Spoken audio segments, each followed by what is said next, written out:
Cette émission a été rendue possible grâce à la précieuse collaboration de J.C. Perrault. Mesdames, Messieurs, bienvenue à On n'est pas pressé. Mon invité VIP d'aujourd'hui, mon verbomoteur inspirant avec du panache, s'est fait une très belle carrière ici au Québec après avoir appris les rudiments de son art avec les plus grands chefs de France. Il a d'ailleurs été derrière certaines des plus grandes tables d'ici, et puis peu à peu, il est devenu l'un des chroniqueurs culinaires les plus appréciés du grand public. Il est aussi l'un des critiques gastronomiques les plus redoutés, car du jour au lendemain, d'un coup de cœur ou d'un coup de torchon, il peut faire passer la clientèle d'un resto à abondante ou inexistante. Ça vous intéresse? Alors installez-vous confortablement, parce qu'ici, on n'est pas pressé.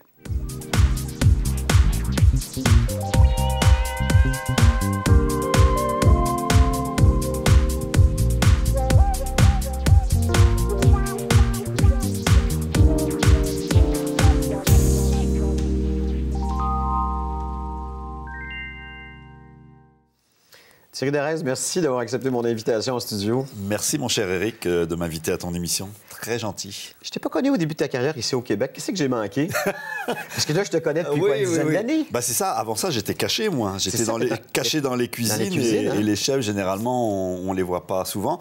Quoique j'ai fait quelques petites escapades en télévision. À ce moment-là, on m'invitait à quelques émissions, des événements, des festivals. Mais non, on va dire que ça fait plutôt une douzaine d'années où je suis plutôt sur le devant de la scène. Mais avant ça, un cuisinier, c'est caché. Oui, c'est ça. Mais est-ce que c'est un accident de parcours ou c'était vraiment voulu dans ton plan de carrière? C'est une bonne question, ça. Secrètement, c'était voulu. Mais évidemment, lorsque tu as une carrière de chef, et puis en plus, j'avais quand même des activités assez importantes. Dernière place de chef que j'avais, c'était le Château Mont-Tremblant au Mont-Tremblant, qui était à l'époque un hôtel canadien-pacifique, maintenant qu'il y a les hôtels Fairmont. C'est relativement occupé. Toi, tu as une cinquantaine d'employés, c'est énormément de couverts par jour et par année.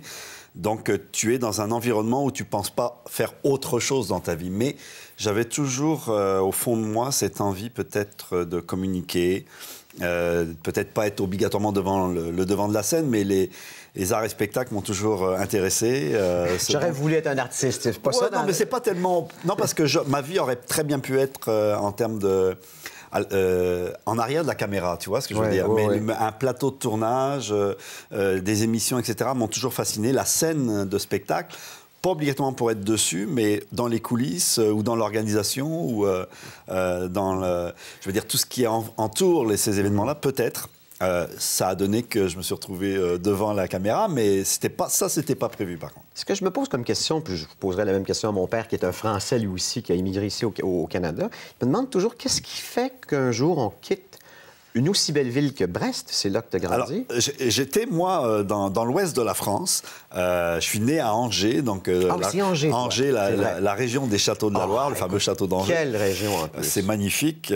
C'est vraiment une région à visiter parce que c'est peut-être une région qui est peut-être moins...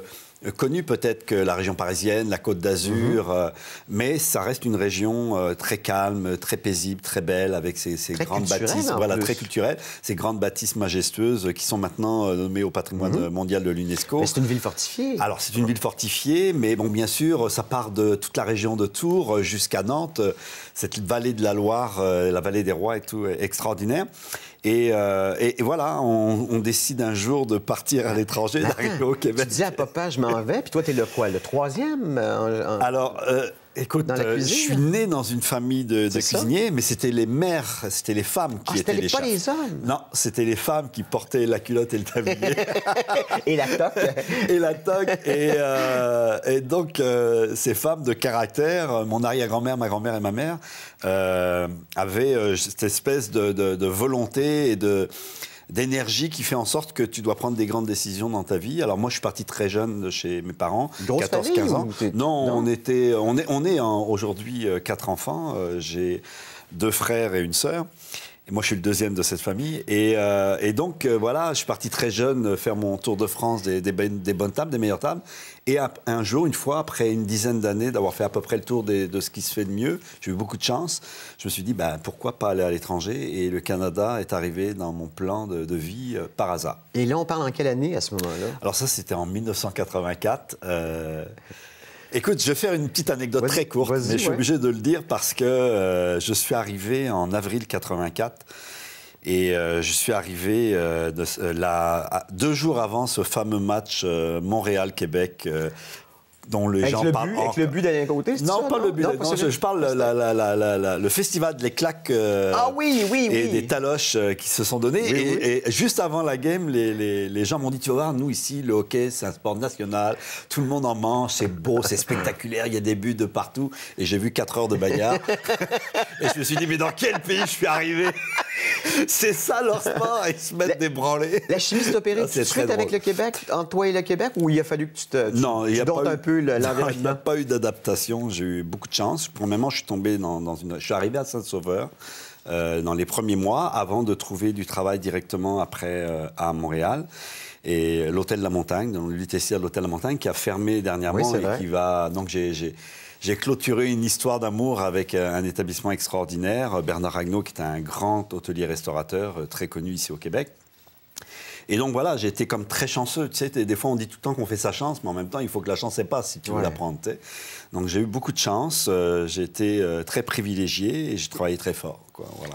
C'est presque 20 ans maintenant que tu es ici. C'est plus que ça. Hein, c'est maintenant 29 ans, 29 ans que je suis arrivé au Québec. Ah oui, c'est bientôt. Vrai, alors, vrai donc, c'est une belle part de ma vie. C'est une vie. Tu as eu un fils ici. Alors, je suis marié avec une Québécoise depuis 25 ans.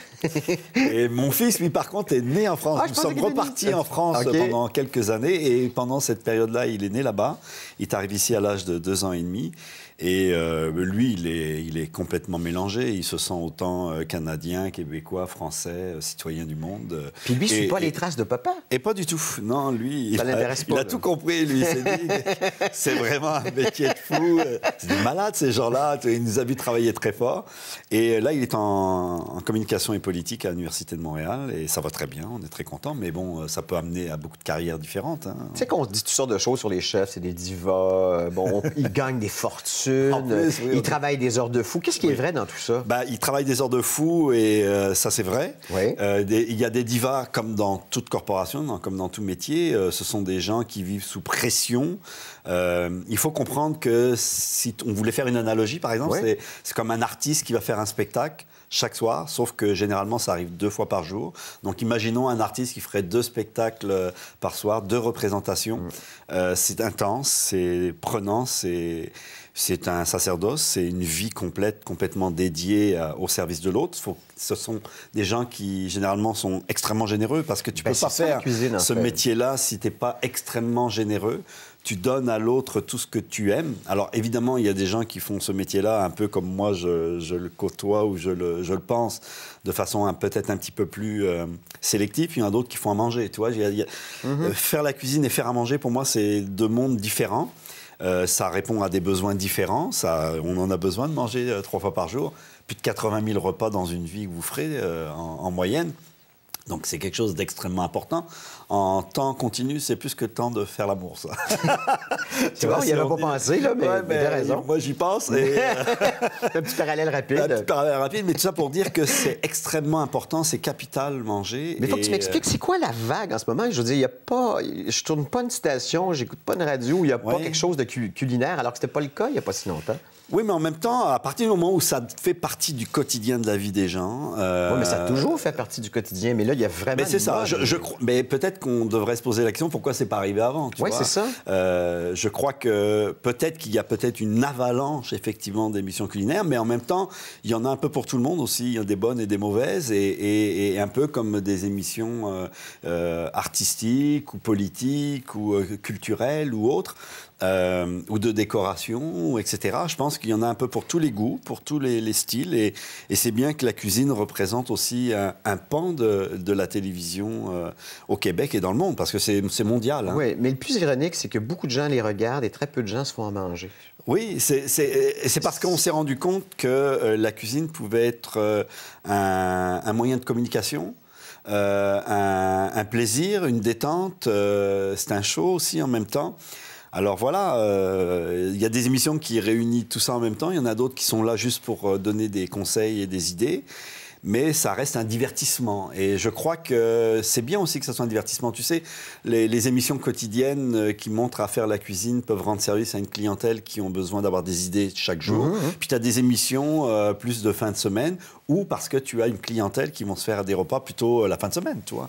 Donc moi, je trouve que ça correspond à beaucoup de choses. Tu étais en plein milieu de cette espèce de vague, comment je te dirais, gastronomique avec le Québec, où toute une nouvelle génération de chefs est arrivée, beaucoup d'Europe, mais aussi beaucoup de jeunes chefs ici qui ont gradué maintenant et qui ont maintenant leur propre restaurant. Comment on se compare, nous, Québécois, par rapport au reste des, disons, gastronomes ou consommateurs de bouffe à travers le monde? C'est vrai que là, tu vois, je disais 29 ans, 30 ans de vie à faire le portrait de la gastronomie au Québec, de tout ce qui s'y passe, de tout ce qui est arrivé, reparti.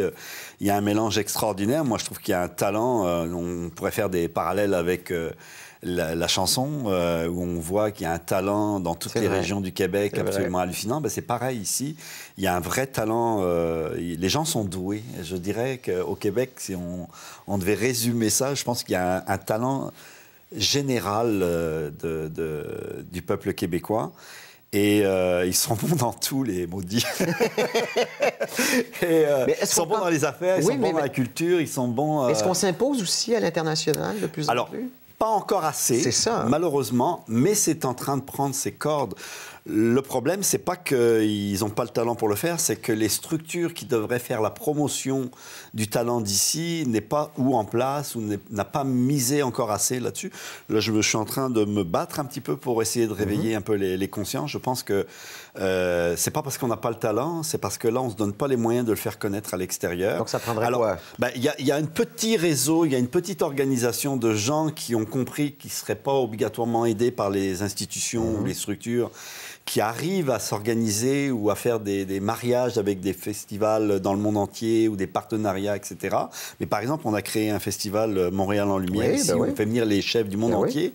Il serait bien qu'on puisse s'inviter, nous aussi, les chefs québécois et les jeunes, surtout du Québec, à aller ailleurs présenter. Alors ça se fait un petit peu dernièrement, dans les 2-3 dernières années, mais pas assez à mon goût.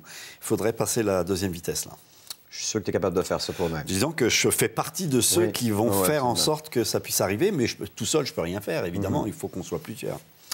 On continue avec mon invité, Thierry Darras.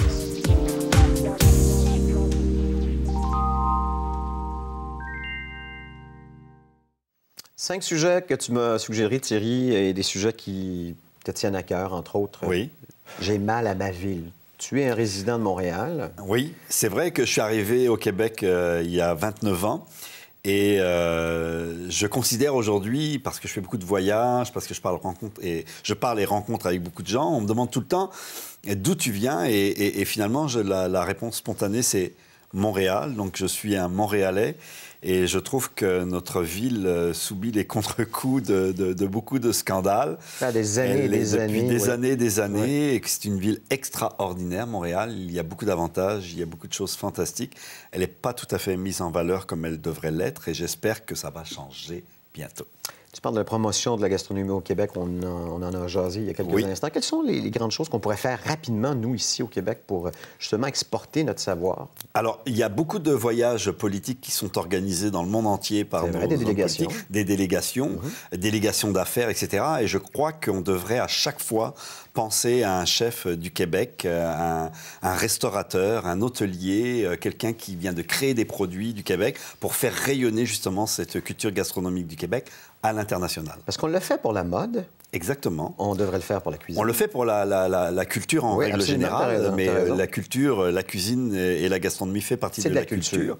Donc ça devrait en faire partie. Égalité des salaires hommes et femmes. Et je savais pas trop ce que tu voulais me dire. Tu me disais que c'est un sujet dont on ne parle pas en cuisine. Parce que c'est réglé ou parce que c'est encore un problème? C'est réglé. Tout employé qui travaille dans une cuisine a poste équivalent, à salaire équivalent. C'est-à-dire une femme chef de partie, chef pâtissier, second, etc. aura le même salaire que l'homme. Alors, c'est quelque chose que nous avons réglé, nous, dans notre métier. Ça ne veut pas dire qu'il y a plus de femmes aujourd'hui qui intègrent cette corporation. Il y a beaucoup de pâtissières, chocolatières, de plus en plus de femmes en cuisine qui rayonnent et qui font bien. Moi, j'aimerais qu'on se sert justement de ce bel exemple-là, de ce modèle-là, pour que ça soit généralisé. Explique-moi pourquoi les émissions de cuisine, c'est toujours des gars? Ah non, de plus en plus de femmes. Mais j'en vois pas. Oui, oui, de plus en plus de femmes, et il y en a qui réussissent très bien d'ailleurs. Mais moi, je suis partisan des femmes en cuisine. Ah ben oui. Parce que je suis issu d'une famille de 3 générations de femmes cuisinières, et j'adore les femmes en cuisine, et j'ai une sensibilité particulière par leur travail. Donc oui, moi, j'en fais la promotion. Ça cuisine différemment une femme qu'un homme? Ah oui, tout à fait. Qu'est-ce qui est différent? Je pense que ça se laisse porter beaucoup plus par ses instincts. Ça va être peut-être moins spécifique, c'est-à-dire que ça va accepter peut-être de changer son modèle. Et moi, je trouve ça génial parce que ça donne beaucoup plus de créativité. Puis tu cuisines comme une femme ou comme un homme, étant donné que tu as été le digne fils de cuisinière? J'ai le sentiment de croire que j'ai peut-être les bases masculines et que je me laisse emporter par l'émotion féminine. Ce serait mon côté féminin, moi, ça, la cuisine. La richesse de nos talents. Tu parles de nos talents en général ici au Québec? La richesse de nos talents parmi oui, c'est vrai que, bon, on le disait à la blague, je trouve que les gens ont du talent ici énormément. Et en même temps, si on va plus spécifiquement dans la cuisine, je trouve que les jeunes Québécois chefs, ils ont cette spécificité de ne pas avoir eu un encadrement très rigide. Ils n'ont pas été formés avec des méthodes strictes. Pris dans le moule. En fait. Pris dans le moule, comme on peut l'avoir en Europe, ouais. etc. Et ils sont beaucoup plus ouverts et beaucoup plus créatifs et ils sont moins convenus. Et je trouve que ça donne des résultats beaucoup plus spectaculaires. Tu sais que j'ai travaillé en cuisine d'un restaurant français. J'ai trouvé ça absolument abominable. Parce que c'est très militaire. Oui, alors il y a une structure très hiérarchique, et tu etc. te sens comme de la chenoute, mais c'est beaucoup moins comme ça aussi en France aussi, parce que les choses ont changé, évolué, et tant mieux. Il y a encore des établissements qui sont dans cette mode-là, mais honnêtement, je crois qu'aujourd'hui, on peut obtenir le maximum sans avoir à crier, et c'est ça qui est mieux. Il faudrait le dire au chef Ramsay, peut-être. Hein? Et il n'est pas français. Il n'est pas français. Bon, les nouveaux arrivants. Qu'est-ce qu'ils ont, les nouveaux arrivants, pour que tu veuilles m'en parler comme ça? Je trouve que les nouveaux arrivants devraient vraiment faire l'effort, que ce soit linguistique ou autre, de bien adhérer à la culture québécoise. Je trouve qu'on fait beaucoup pour qu'eux s'adaptent à nous. Et tu vois, le « nous » est inclusif parce que je me sens vraiment t'es québécois, ici. Ah, ouais. Et je trouve qu'eux, peut-être, font pas assez l'effort. Et je crois que, tu vois, les Français qui ont immigré ici au cours des 5, 10, 15, 20, 30 dernières années ont très vite pris le moule du Québec. Mais la langue aidant beaucoup. Oui, absolument. Mais quand même, tu sais, il n'y a pas de quartier français. Non, c'est vrai, tu as raison. Tu comprends ce que je veux dire? C'est les gens qui se fondent carrément dans la masse. Et ça serait bien que tout le monde puisse adhérer. Ce modèle-là, tu as raison. Mais tu sais, mon père était un maudit français au début, mais il est arrivé au... Tu sais, je veux dire... C'est un Français. C'est un Français, puis il est arrivé, tu vois, vers la fin des années 50. Donc, c'était une immigration un peu particulière pour ici, pour le Canadien français. Oui, c'était nouveau, en plus. C'est ça, exactement. Maintenant, ils se fondent dans le moule. On les sait, on les sent. Mais il faut quand même aussi donner peut-être un peu le crédit à des Français qui sont arrivés il y a quelques dizaines d'années. Ils n'avaient peut-être pas non plus les informations qu'on a aujourd'hui. Aujourd'hui, tu as l'Internet, tu as les réseaux sociaux. Puis ils sont moins condescendants. Mais pourquoi? Parce qu'ils sont plus informés, parce qu'il y a aussi beaucoup de Québécois qui ont été en France à porter la bonne nouvelle, des Céline Dion et compagnie qu'on adore en Europe et qui fait en sorte qu'on est peut-être plus préparé à découvrir la culture québécoise que même moi, quand je suis arrivé, Internet n'existait pas. Hein, puis il y a un métissage de nos cultures de plus en plus. Moi, la preuve, j'en suis un bon exemple. Je suis marié avec une Québécoise depuis longtemps et très heureux. On continue avec mon invité Thierry Laraine.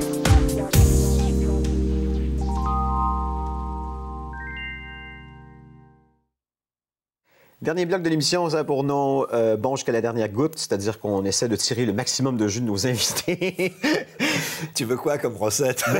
Écoute, justement, tu tombes tout à fait dans la cible. Ce que j'ai fait, c'est que j'ai été chercher des terminologies de cuisine. Et là, avec ça, je vais greffer des questions. Oh boy. C'est-tu correct? Ah, ben je te suis, je te suis. On va de A à Z. Ah, vas-y, je te dis ça comme ça. À point.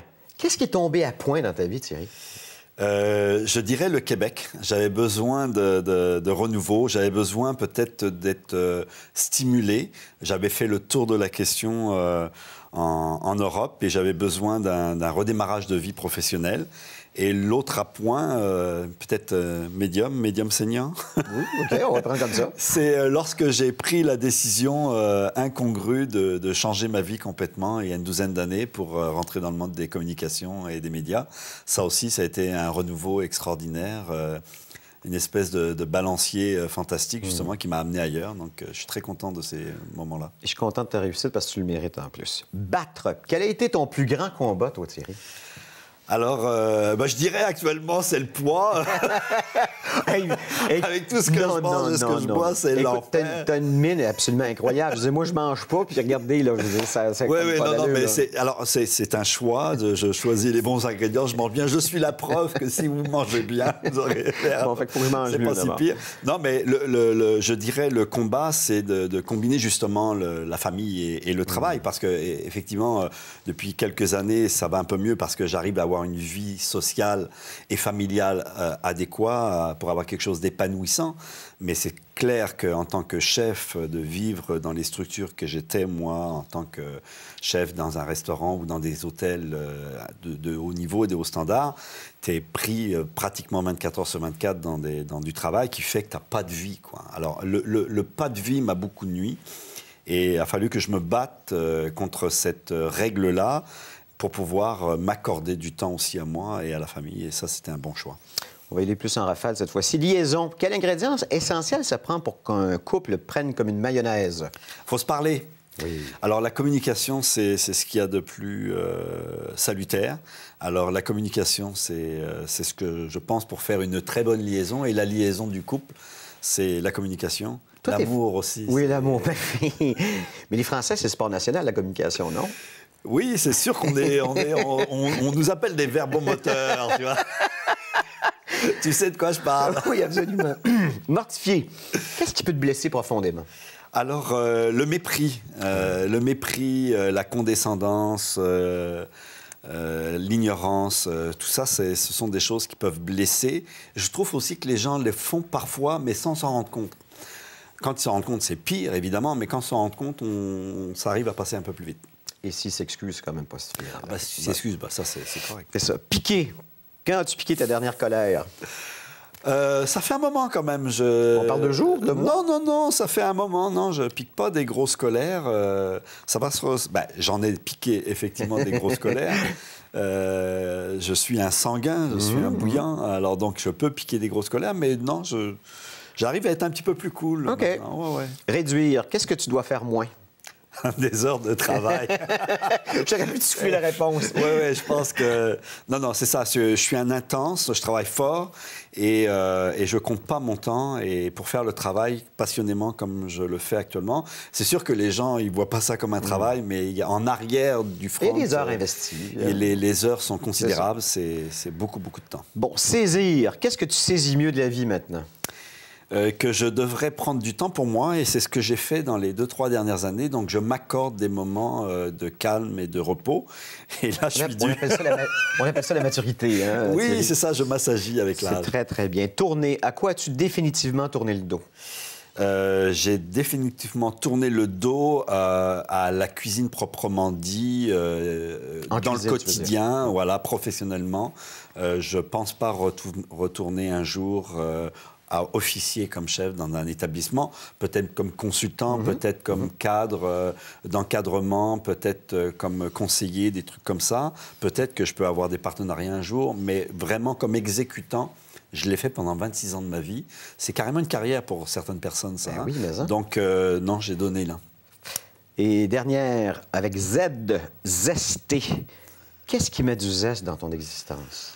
Alors, la découverte d'un nouveau restaurant, la découverte d'un nouvel établissement, d'un nouveau chef, d'un nouveau produit, tout ce qui est nouveau m'émerveille. J'ai cette capacité d'émerveillement tout le temps, comme un enfant, comme les premières fois, et je veux rester comme ça et garder ça. Il y a des bons restaurants à Laval. Alors, il y a des bons restaurants partout au Québec. C'est ma grande surprise et je ne m'en lasse pas et je ne suis pas prêt de m'en lasser. Alors, on peut continuer de te lire, même abondamment, dans le cahier Casa du samedi, Journal de Montréal et Journal de Québec aussi. Oui, on reprend mes articles là-bas, mais aussi il y a une grosse part maintenant sur le site web du Journal de Montréal où on fait aussi des vidéos, des rencontres avec des personnalités, des artistes et des gens qui marquent le métier, où j'ai beaucoup de plaisir à le faire et c'est très intéressant. Tu invites quelqu'un au restaurant? Exactement, j'invite quelqu'un au restaurant et on parle à la fois de sa vie, de sa carrière, mais c'est des plaisirs de gourmandise et on découvre les gens sous un autre jour. C'est très bien ça. Une révélation parmi tes dernières rencontres? Alors, j'ai rencontré Garou dernièrement et je savais qu'il était un gourmand épicurien, mais je ne savais pas qu'il était aussi passionné par la cuisine et aussi intéressé que ça. Et ça a été une belle révélation. Je veux simplement dire aux gens, si vous avez des commentaires, des choses, des informations concernant l'émission, vous pouvez nous rejoindre via notre page Facebook de l'émission, donc on n'est pas pressé. Sinon, vous pouvez nous écrire courriel à info@tvrl.ca. Ton été va être fait de quoi, Thierry? Mon été va être fait de voyages gourmands, de découvertes de vins. Ici au Québec? Ici au Québec et à l'étranger aussi. Mais j'ai des petits projets aussi. Peut-être que je reviendrai t'en parler. Bien, j'espère bien. Pourquoi pas? J'espère bien. J'ai trouvé une citation pour terminer l'émission. Celle que j'ai choisie, elle est de Harriet Van Horn. Je ne sais pas si tu connais cette grande dame. Elle a été une journaliste et columniste américaine. Oui, j'habite sur la rue Van Horn. Oui, c'est vrai, en plus. Ben, tu feras une petite recherche. Ouais, c'est incroyable. C'était une grande, grande journaliste. Elle a dit un jour la chose suivante. La cuisine, c'est comme l'amour. Il faut y pénétrer avec abandon ou pas du tout. Oui, c'est un bon plan. J'avoue que il y aurait plein de citations comme ça. Oui, mais tu vois, c'est pour ça que je termine l'émission avec cette citation. Voilà. Mais c'est de l'abandon, la cuisine. Mais je trouve qu'elle te ressemble parfaitement. Je sais oui, que tu es un épicurien. Mais tu sais quoi, effectivement, tu as raison. Souvent, quand je cuisine, je m'abandonne. Exactement. J'ai pas toujours le livre de cuisine à côté de moi, mais si j'en ai un, je prends des libertés là-dedans. Non, mais il y a beaucoup d'analogies entre l'amour et la cuisine, et les deux doivent être faites avec passion. Mais ce qui rejoint tous les gens qui font la cuisine, c'est la générosité. C'est ce que j'ai retrouvé. Exactement. Je te remercie infiniment. C'est moi qui te remercie. Merci beaucoup, Éric. Écoute, ça a passé comme un coup de vent. Comme ça. Ouais. Et pourtant, on n'est pas pressé. C'est ça, exactement. Bye tout le monde. Bonne semaine. À la prochaine.